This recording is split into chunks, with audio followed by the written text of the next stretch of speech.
Good afternoon. I'm Lieutenant Colonel Jay DeFrank, Chief of Media for Air Force Public Affairs. This afternoon, we're going to have a single subject on the record contract announcement on the Joint Air-to-Surface Standoff Missile.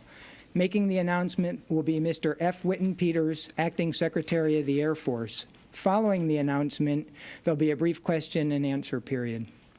Mr. Peters?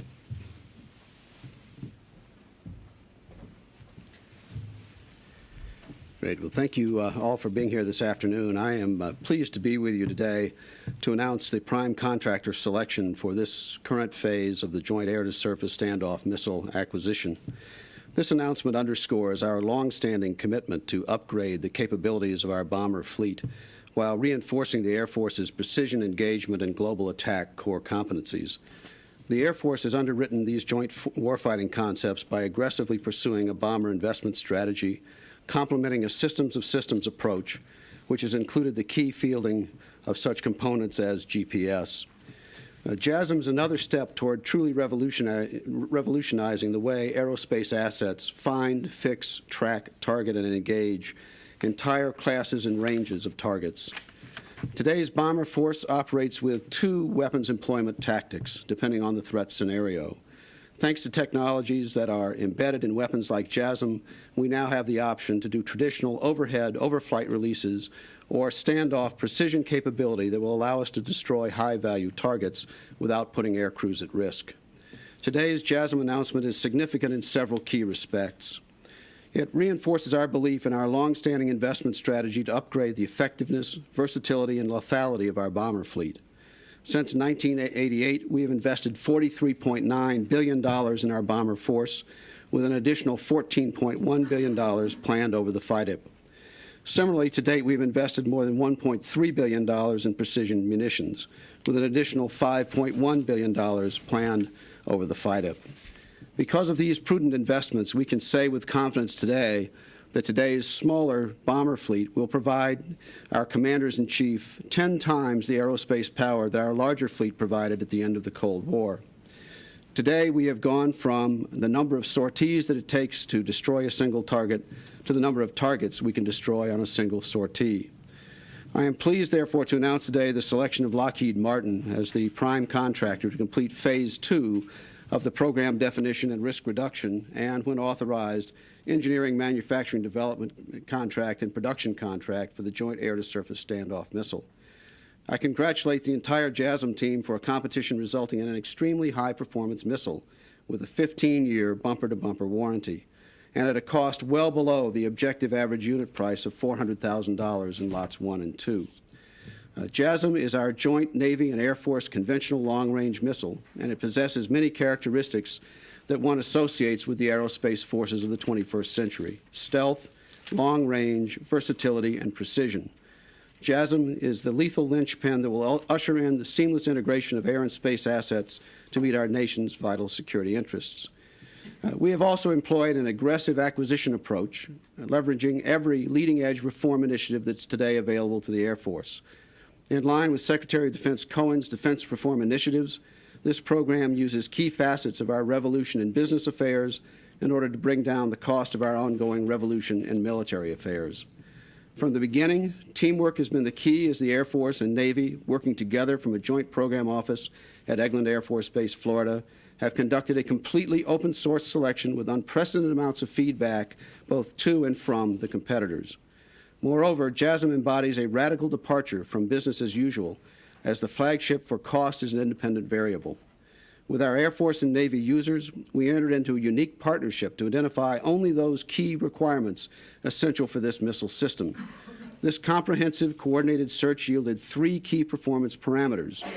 This gave trade space for the competitors to provide a high-performance missile at a very low cost, dramatically under our cost threshold of $700,000 per missile. Joining me today to help underscore the teamwork I've alluded to, as well as to provide the details on today's announcement, is Mrs. Darlene Druyan, our Principal Deputy Assistant Secretary for Acquisition and Management. Joining her will be the Brigadier General Bruce Carlson, representing the JASSM Program Office, and also Mr. Terry Little, JASSM Program Director, and Captain Grant Begley of the Navy, JASSM Program Director as well, and the Deputy Director. It's my pleasure to be here to announce this really important next step in the 21st century revolution of the Air Force, and I'll turn the floor over at this point to Mrs. Druyan. Thank you.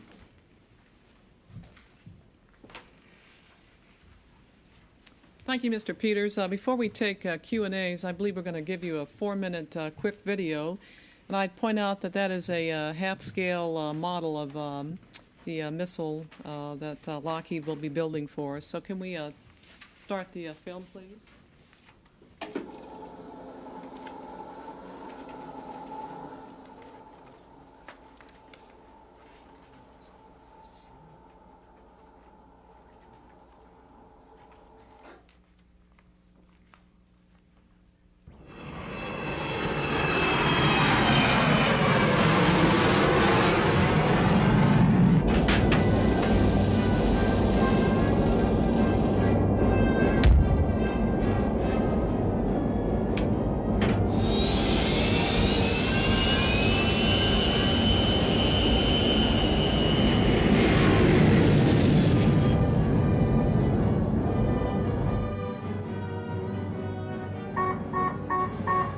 Threat sighted. Possible U.S. bomber.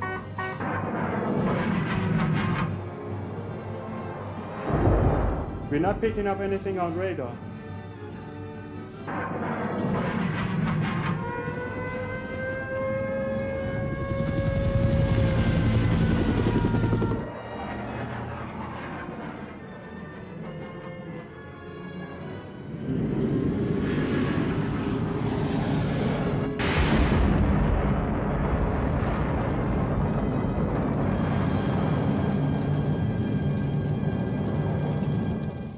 Our shared mission remains the same: bring them home alive. Lockheed Martin knows how to give air crews standoff range that keeps them out of harm's way. Our Joint Air-to-Surface Standoff Missile lands a devastating punch from the greatest operating range. Our design delivers survivability and flexibility. We achieve maximum loadout on Air Force and Navy aircraft, so air crews risk fewer sorties. JASSM takes out sophisticated air defense networks. This is the missile for the job. It survives threats without losses from clobber. Mission planning is simpler, it's faster.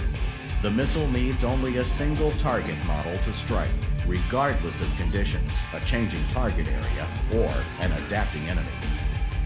Bad weather and countermeasures are no problem for JASSM. We integrated an inertial navigation system and global positioning system for en route guidance. The result is a robust package that performs despite severe jamming. Our seeker, coupled with terminal maneuverability, makes JASSM agile, responsive, and devastatingly accurate. The J-1000 warhead is a proven low-cost penetrator that takes out hard, soft, large, and small targets. The warhead is insensitive to fire and impact. Cost is as critical as performance. Our award-winning factory in Troy, Alabama is producing JASSM. We're using mature hardware and commercial parts and processes that cut cost and risk. Our team is testing multiple missiles and components. We know JASSM will perform reliably throughout a long service life. We back this missile with a 15-year warranty and our reputation. For a quarter of a century, Lockheed Martin systems have proven to be the best long-term value with the highest reliability. JASSM is the next success story from the industry leaders in electro-optics innovation, stealth technology, and advanced missile production. This know-how adds up to low cost, low risk, and solid performance that's real and ready. JASSM is the future of cruise missiles. It's critical to the future of the Air Force, Navy, and Lockheed Martin. But most importantly, it will protect the future of tomorrow's air crews.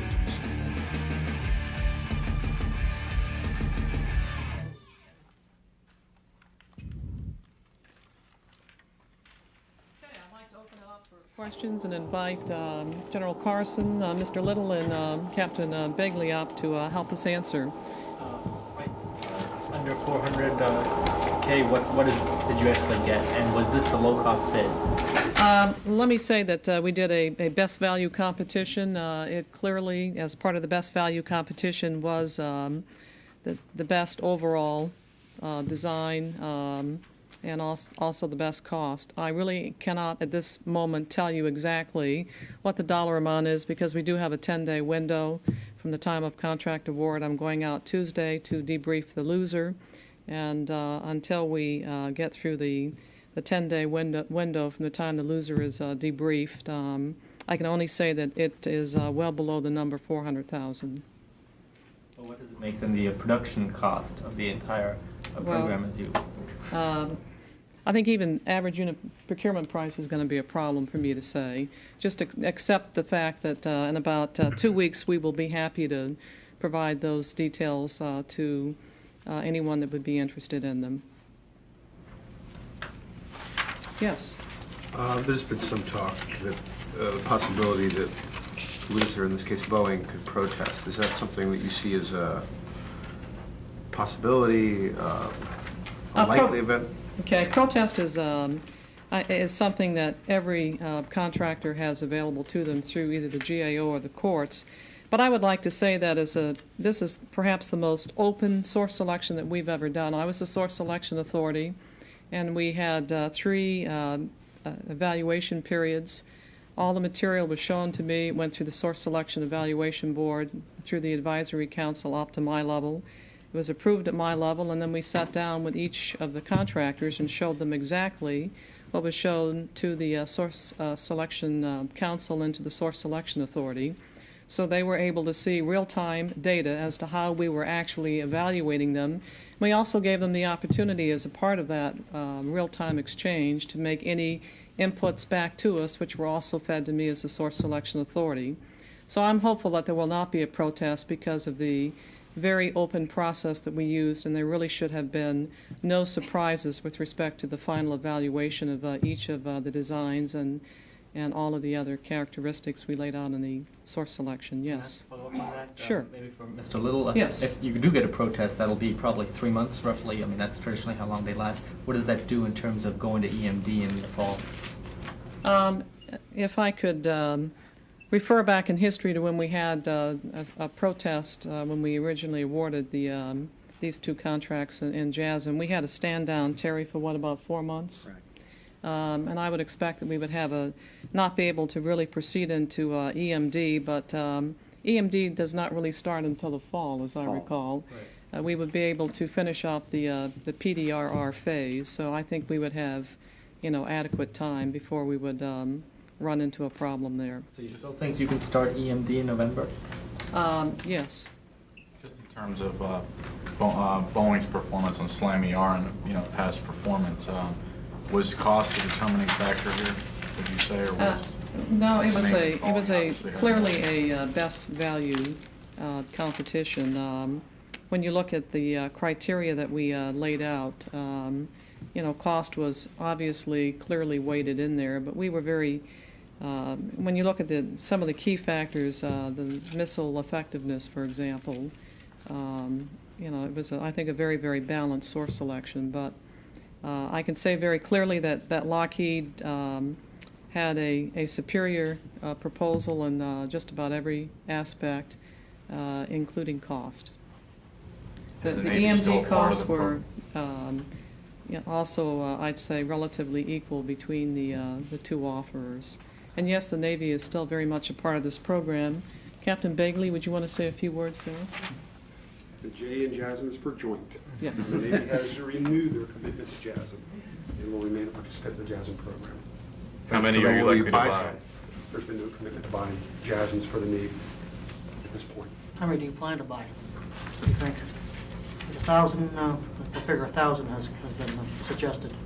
1,000 missiles. There's been no commitment from the Navy to buy any JASSMs at this point. There's no commitment. When will you make a decision? I know where you're going with the question. If you look at the the Navy inventory right now, there's the SLAM JASSM controversy that there has been over the past months. And the Navy has hundreds of SLAMs in inventory, and those are weapons that are on the shelf. And so the Navy has a near-term solution for its standoff capability with the SLAM requirement. So it is fulfilling that. But the Navy's very impressed with what JASSM can bring to the table. And as we went through the AOA process and looked at a potential SLAM modification to fulfill the JASSM requirement, it became very obvious that the JASSM was the best value to fulfill the JASSM requirement. The Navy's impressed with the AOA process. They're impressed with the promise that JASSM can bring to the table. Currently, the SLAM is fulfilling the SLAM requirement, and the Navy's going to continue to evaluate the JASSM program and the potential to procure JASSMs in the out years. But at this point, there's no commitment to procure any JASSMs by the Navy. Yes. Just a clarification on the cost. You said that the Lockheed proposal was less than the Boeing proposal. That's correct. Was it a lot less? A little bit less? I know you can't talk specifics, but was it? I mean, was it considerably less? You said well Yes, under I think if you 400,000. look at the Lockheed basically gave us firm pricing for the first 5 lots. We only basically asked for the first 2 lots and then a target price commitment curve. And I would say that it was definitely less than the overall price offered by Boeing for each of the lots. You mentioned lethality improvements. Can you give us a comparison? If you take a target set and you would have to use currently AGM-130s or 142s, how many you would need devices, how many JASSMs you could do that with? Bruce, would you want to walk through these 2 charts that we have here, and then Terry, I think, will fill in behind you.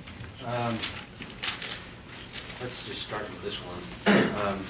What we have here is the duration of the conflict in days, and so it's out over a period of 20 or 30 days. Up here, the percentage of the target inventory that you would that you'd want to kill. This is the JASSM target set, and it was a set of highly defended targets, a variety across the theater, everything from maintenance shelters to hardened bunkers and surface-to-air missile sites.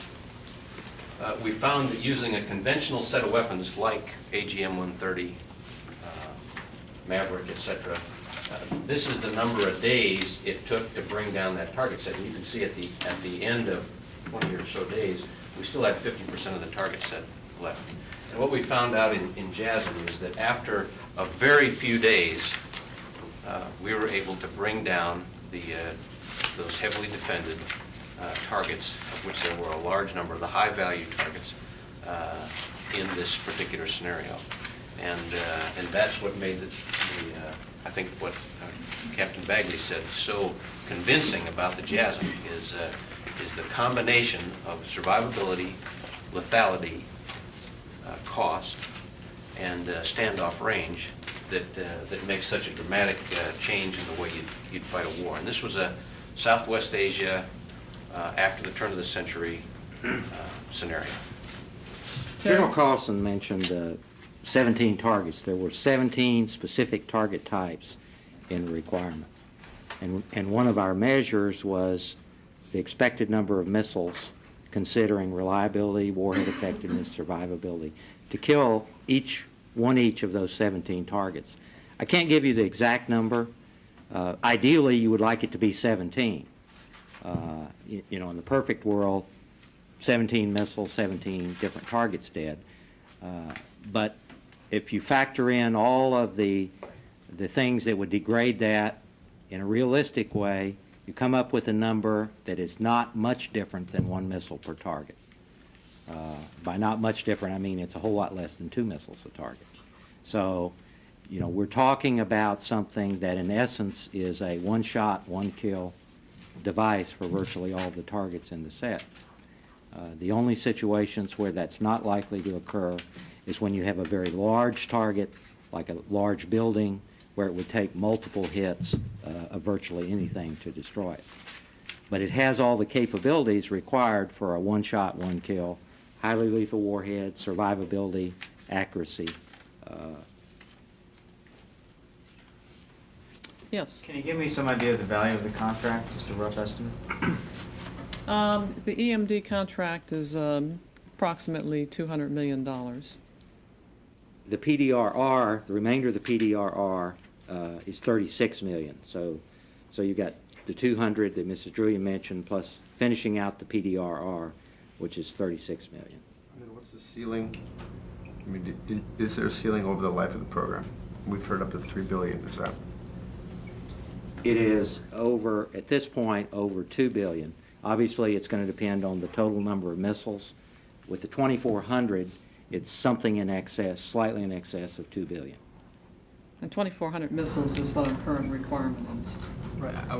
And actually, that air power panel that just came out with the B2 study came out with that statement, buy more JASSMs, and I'm wondering what you make of that. I can personally say that I believe that when you look at the overall average unit procurement price of the missile, which I'll gladly tell you in about 2 weeks or so, it is well below the $400,000 unit. I personally believe that we should buy many more than 2,400, and that's my own personal belief. Yes. Can someone summarize what the AOA concluded?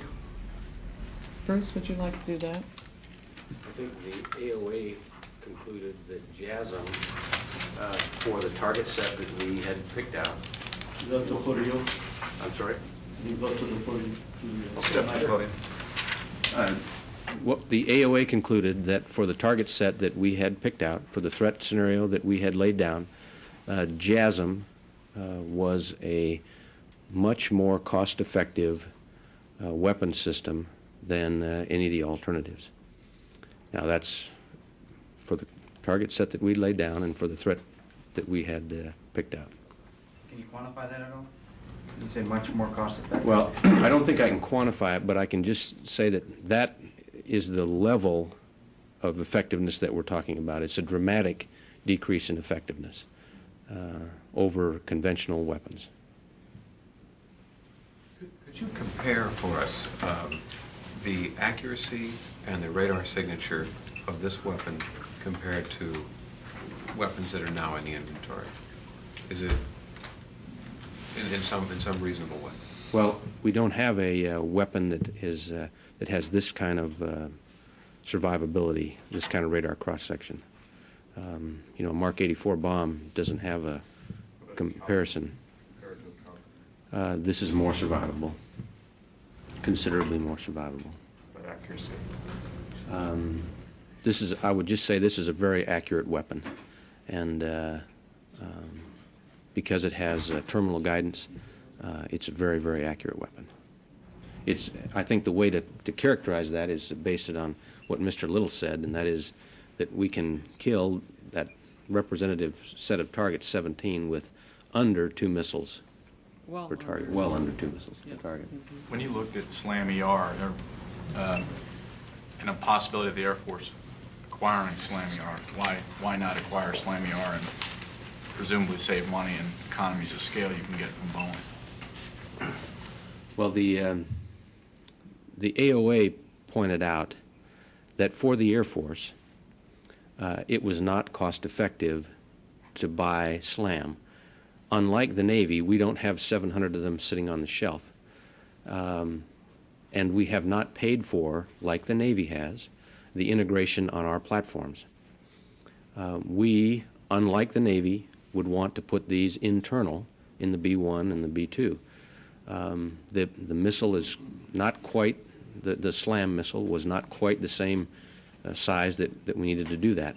So there were some additional costs for the Air Force to buy the weapon.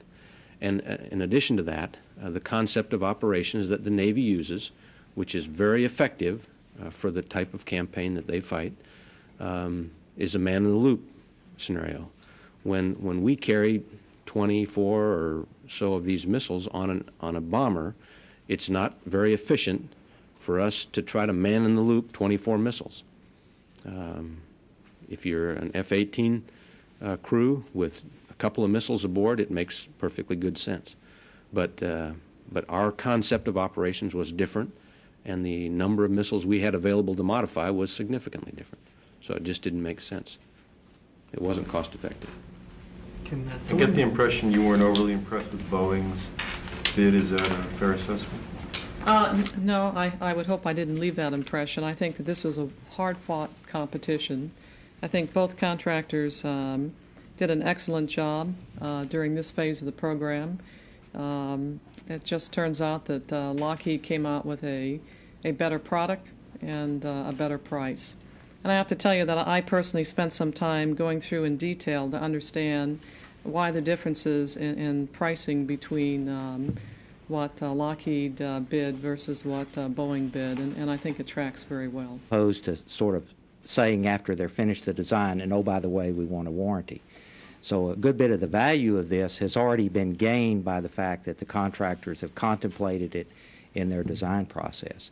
The overall warranty covers not only failures due to any reason, but systemic problems. That is, something that we discover 3 or 4 or 5 years down the road in 1 or 2 missiles that may affect the whole inventory.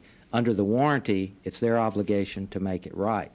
So basically what they do in the case of JDAM and the JASSM is they warrant their performance to the specification.